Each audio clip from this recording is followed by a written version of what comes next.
Is the original Legend of Zelda unplayable? Let's talk about it. Beating the game or not.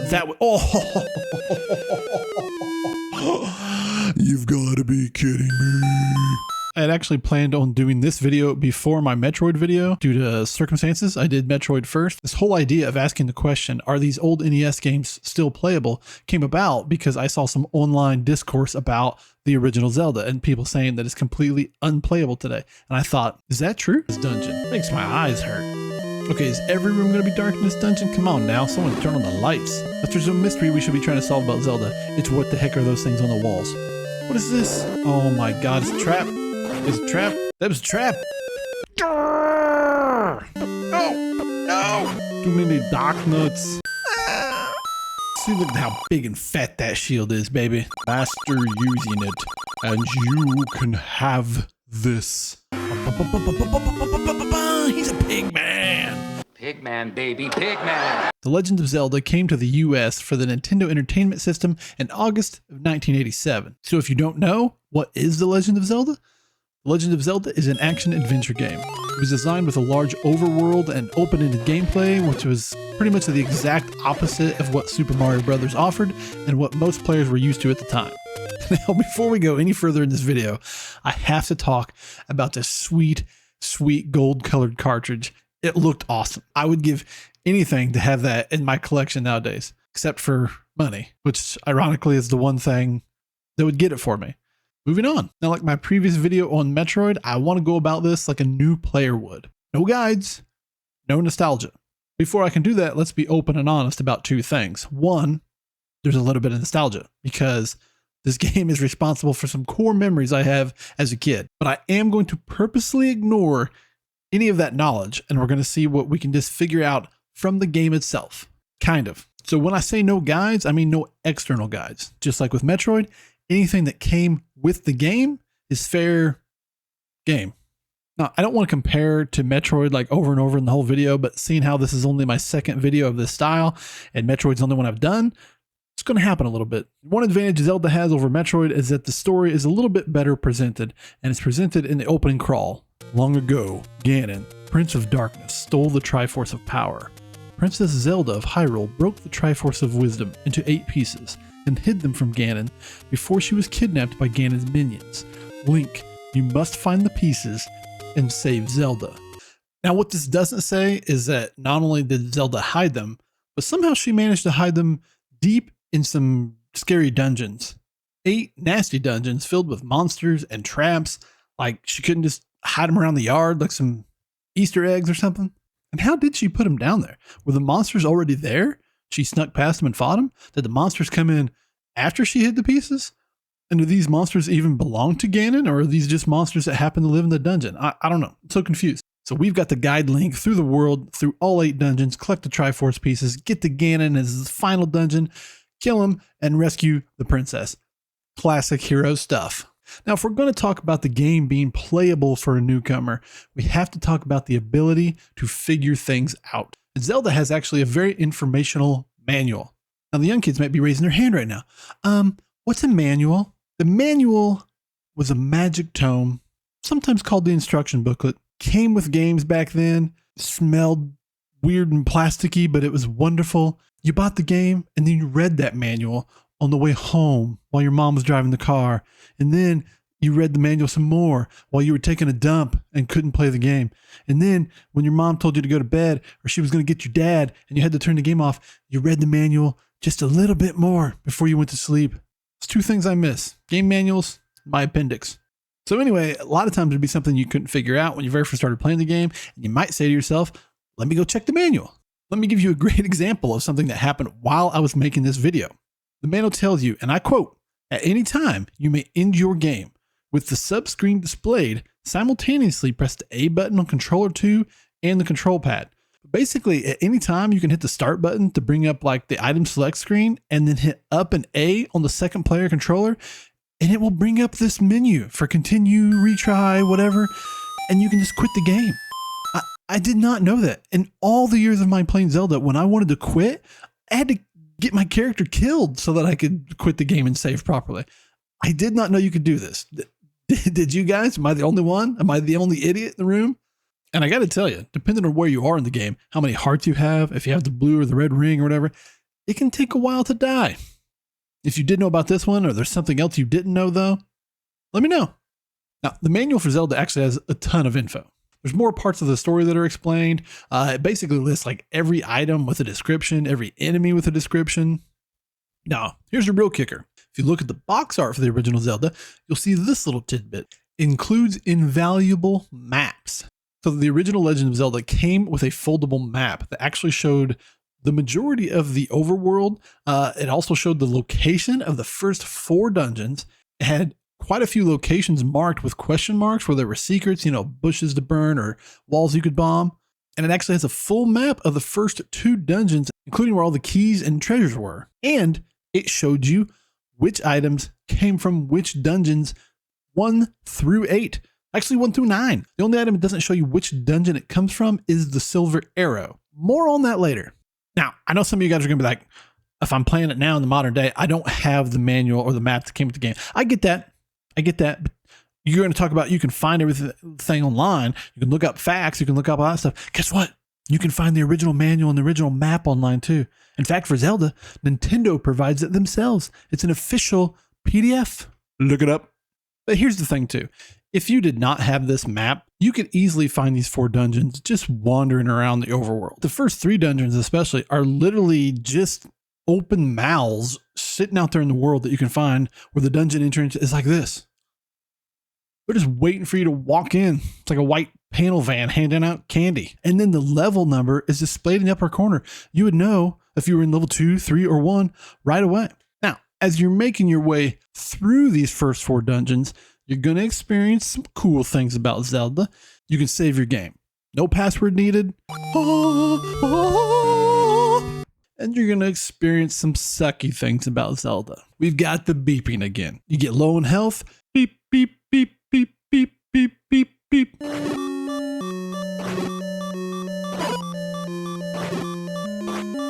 It sucks here, just like it did in Metroid. A couple advantages that Zelda has, though, on the other hand, is that 1, there's medicine. So you can actually use an item to refill your health. And if you get the red medicine, you can do it twice, actually. But the biggest advantage is that when you restart your game from a save or when you die, there are a couple fairy fountains in the game, and you can go straight to the fountain and refill your health instantly. No 45 minutes of killing enemies to refill your health. Combat. Great combat. Where the range is gonna be or something like that. Bam! I'm in the face! You know what's really cool? The sword blast. Sword shoot, blast, whatever you want to call it. I don't know what they call it. I think in the book it even says he's throwing his sword. Either way, when you can shoot your sword out when you have full health, that's awesome. Enemy variety and design is pretty cool. We've, again, got some wacky names. At least in Metroid, it was like an alien world. So names like Zoomer and Skippy Scabby, whatever they were, sounded kind of, alien. Whereas in Zelda, you have enemies that are bats and mummies and snakes. But instead of calling them bats, mummies, and snakes, they're called keese and gibdos and ropes. And my personal favorite enemy is these giant hands that come out of the wall in a couple dungeons. And if they grab you, they'll take you back to the entrance of the dungeon. I was like terrified of these things as a kid. I thought, look out, there's the hands. We got a boss monster that has no hands called the Manhandler. The Manhandler. Oh, the Manhandler's gonna get ya. And then we got these giant hands that come out of the wall. And instead, they're called Wall Masters. Cool enemy, but I don't love the name. Another fun enemy fact that gets thrown around a lot. You guys probably heard this before, but there's these enemies called Pole's Voice. When I was a kid, I just called them cats because they look like cats. They're described in the manual as a ghost with big ears and a weak point. He hates loud noise. Now, American players saw this, he hates loud noise, and thought, oh, you got to use the whistle, you got to make noise, or maybe even bombs, whatever. No, none of that works. In fact, the easiest way to kill him is with arrows. What people didn't know is that the Famicom in Japan, the controller actually had a microphone on it, and you could make noise. I have no idea how that worked. Ever looked it up? Was it a whisper? Did you whisper to it? Did you just talk to it? Did you say, hey, die? Did you have to say a certain word? Or did you literally just have to scream into your controller? Music? Get out of here. I don't even know how to say it. The music in Zelda is awesome. Now, obviously the original game only has a few tracks. They're pretty much all bangers. The dungeon music can get a little repetitive because it's the same in like every dungeon except for the final dungeon, which again, is a banger. That's ominous. And come on, the opening The opening, guys.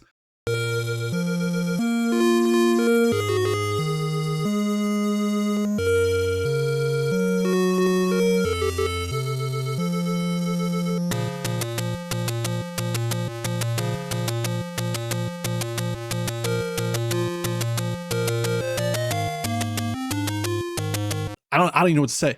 If you don't feel like strapping on your sword and shield and going outside for an adventure after hearing the opening music, you got problems. By sword and shield, I mean, like, you know, your mom's pot lid and a spatula.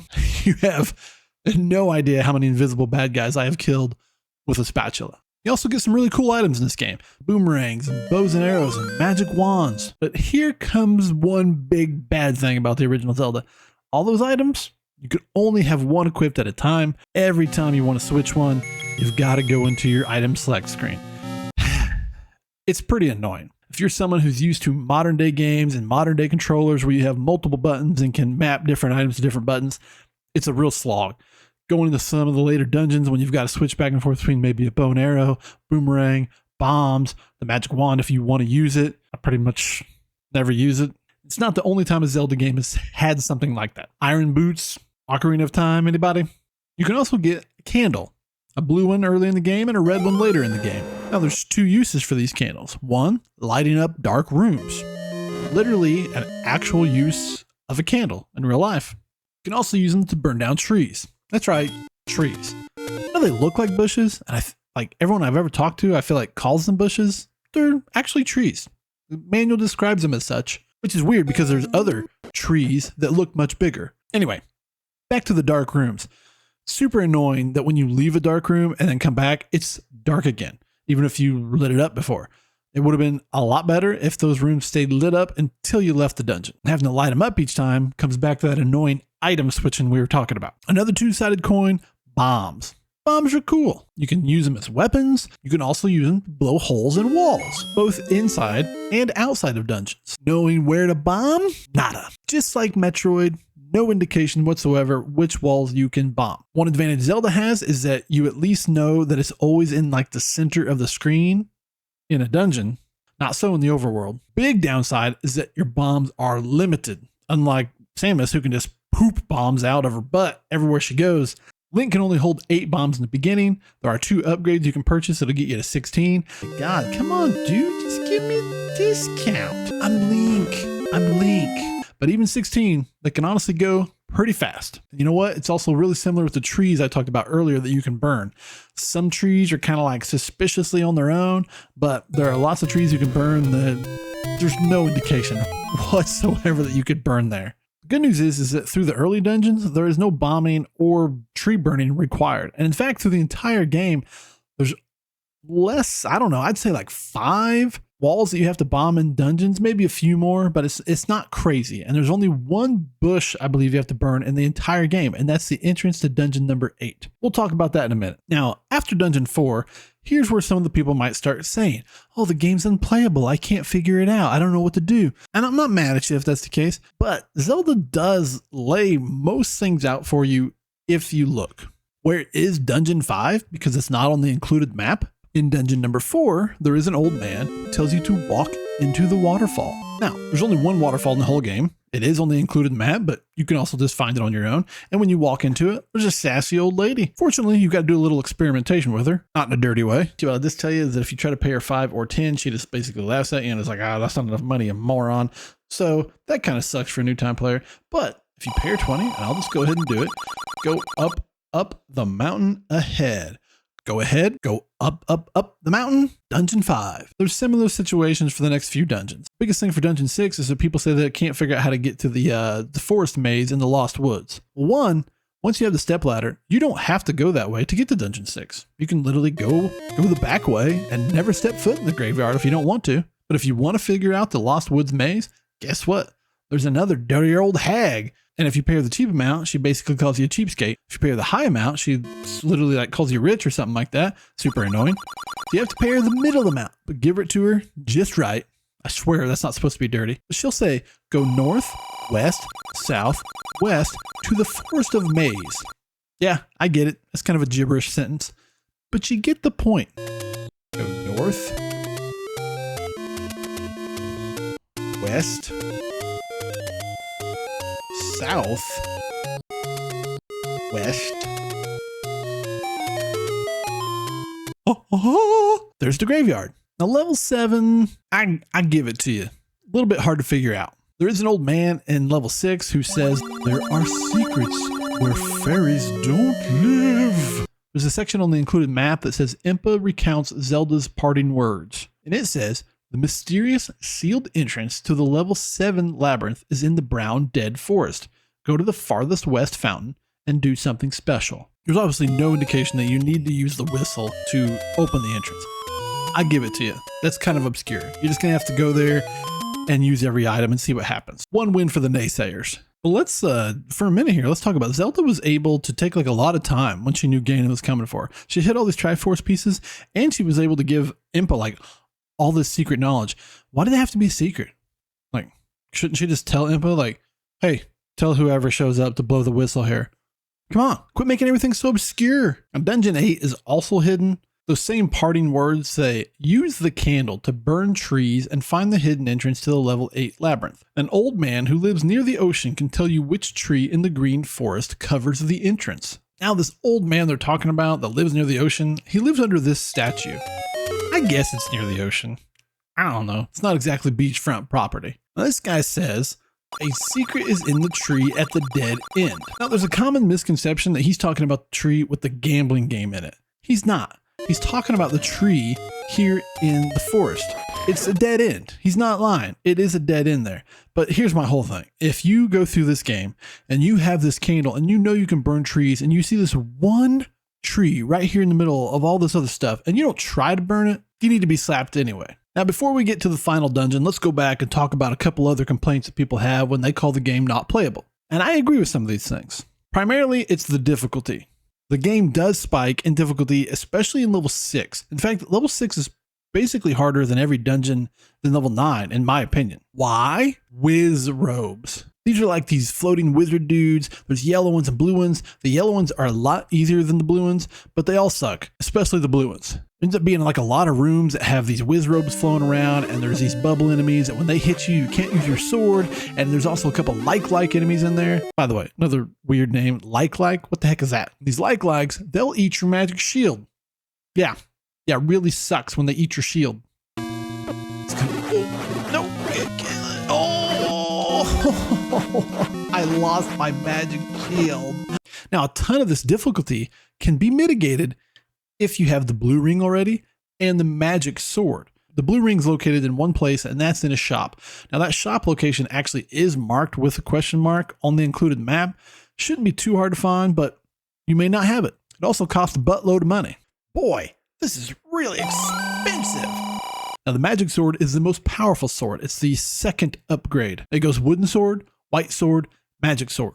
You should definitely have the white sword by now. There's even a dude in Dungeon 3 who's like, have you got the sword from the dude at the waterfall? No, I haven't. But anyway, you should.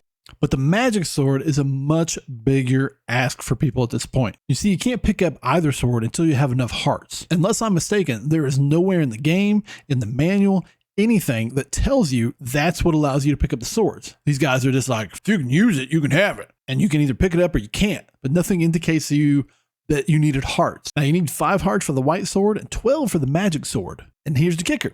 You can't have 12 hearts before beating level 6 unless you've picked up most of the hearts that are out in the overworld. You could miss out on one and still get the magic sword. But the problem is 2 of those are very well hidden. There's no indication that you can burn this bush or that you can bomb the spot where these 2 hearts are. It'd be very difficult for a new or first time player to know where those are. In fact, on my playthrough, I purposely didn't get those hearts at all. And I beat the game without them because I wanted to prove that it could be done and that you can play this game without knowing all these secrets beforehand. So since I didn't think that was fair, I didn't have the magic sword either, and I had to beat level 6 without it. And it was kind of tough. Now I'm not gonna let anybody complain about feeding the gorilla guy in Dungeon 7. He's hungry. It's obvious. Get him some food. Another thing I did not know growing up is that you can actually use that to bait enemies. If you put that item down out in the world map, Octorocks and Moblins and stuff like that, they'll actually get near it and huddle up over the enemy bait. I did not know that. And in fact, it's unlimited use. You can use it as many times as you want out there and it'll never go away. The only time it ever actually gets used is when you feed the dude in Dungeon 7. He was really hungry. Back to the final level. Dungeon 9, Death Mountain, Spectacle Rock. Now there's an old man in level 8 who says, "Spectacle Rock is an entrance to death." And in Zelda's parting words, she says, "The two huge rocks high on Death Mountain are known by the people as Spectacle Rock." Now, I'm not saying that there's like a sign that says bomb here.